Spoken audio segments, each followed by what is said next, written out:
पल्लवी पटेल मंगलवार को मिर्जापुर में अपने प्रत्याशी दौलत सिंह के समर्थन में चुनाव प्रचार के लिए पहुंची थी और इस सीट से उनकी बहन अनुप्रिया पटेल चुनाव लड़ रही हैं। उत्तर प्रदेश लोकसभा चुनाव में अपना दल कमेरावादी की उपाध्यक्ष और सराथू से विधायक पल्लवी पटेल पीडीएम पिछड़ा दलित मुस्लिम नारे के साथ असुद्दीन ओवैसी की पार्टी के साथ गठबंधन कर चुनाव लड़ रही हैं। पल्लवी पटेल ने 28 सीटों पर उम्मीदवार उतारे हैं और ऐसे में पीडीएम की रणनीति को लेकर उन्होंने खुलकर बात की। इस दौरान बहन अनुप्रिया पटेल को लेकर भी पल्लवी पटेल ने बड़ी बात कह दी। पल्लवी पटेल मंगलवार को मिर्जापुर में अपने प्रत्याशी दौलत सिंह के समर्थन में चुनाव प्रचार के लिए पहुंची थी और इस सीट से उनकी बहन और अपना दल सोनेलाल की नेता अनुप्रिया पटेल भी मैदान में है। पल्लवी पटेल से जब उनकी बहन अनुप्रिया पटेल को लेकर सवाल पूछा गया तो उन्होंने कहा, मेरे लिए लोकसभा चुनाव है, जहां भी हम 28 सीटों पर चुनाव लड़ रहे हैं वहां तमाम विपक्ष के प्रत्याशी एक समान हैं। मैं अपने प्रत्याशी की बात करूंगी और अपनी पार्टी के बारे में ही बात करूंगी। पीडीएम जो पूरे उत्तर प्रदेश की 28 सीटों पे लोकसभा चुनाव लड़ रहा है, उसका उद्देश्य है कि हम पिछड़ा, दलित, मुसलमान और अपने सभी समाज के लोगों के बीच में जा करके ये बात स्पष्ट रूप से बता सके कि हम सिर्फ वोट बैंक के तौर पर नहीं लिए जा सकते। इस देश की शिक्षा, इस देश के सदन, इस देश की जो दवाई है, कमाई है, पढ़ाई है, वहाँ पर भी हमारी भागीदारी हमारे जाति के अनुपात में होनी चाहिए। इस मुहिम के साथ पीडीएम उत्तर प्रदेश के 28 सीटों पर चुनाव लड़ रहा है।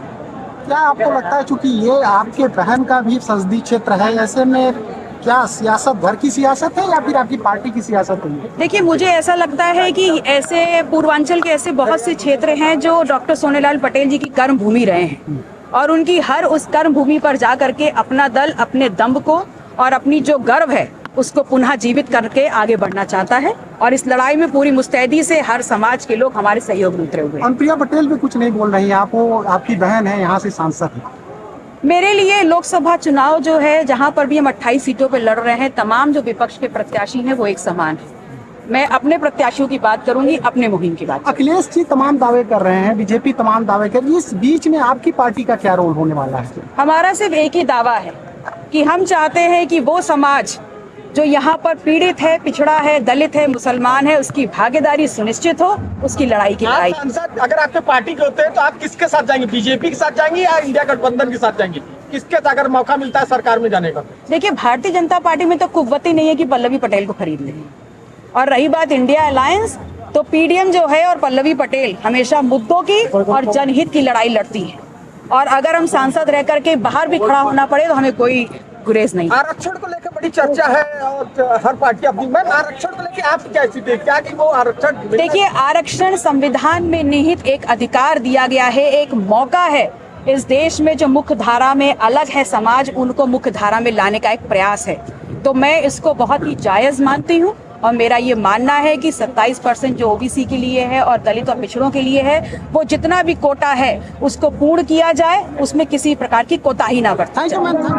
मैं आपसे कहने आई हूँ कि भारतीय जनता पार्टी को अगर हराने की ताकत किसी में है और घुटने पे लाने की ताकत किसी में है तो सिर्फ और सिर्फ पीडीएम में है। मैं आपसे कहने आई हूँ कि चुनौती लीजिए और विकल्प के रूप में आप पीडीएम को स्वीकार करिए, क्योंकि भारतीय जनता पार्टी से लड़ने का मादा ये जेल और बेल वाले लोगों में नहीं है, उन लोगों में नहीं है जिनके ऊपर आय से अधिक संपत्ति के केसेस चल रहे हो, उनके अंदर ये मादा नहीं है।